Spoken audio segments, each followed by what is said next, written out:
Just here in my garage, here with my Nissan 240SX and BMW M3. But you know what I love more than shitty cars from the 90s? Alignments.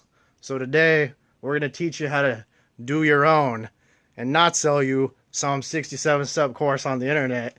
All you need is some 2x4s. Now, first of all, in an alignment, it's very critical that you don't measure a goddamn thing, because measurements are not important.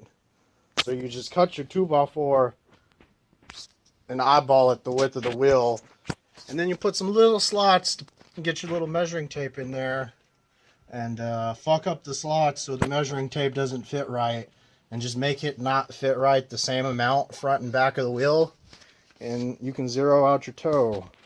Or hell, even add some toe in for stability. So once you get your alignment all aligned and everything's all correct, you got a 75 on this side and a 70. Oh shit. Hold on.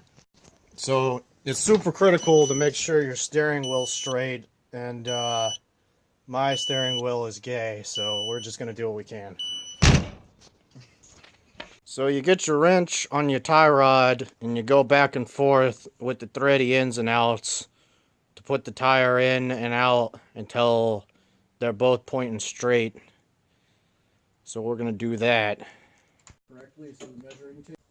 So now we've got about 73 and 7/8 and just under 74.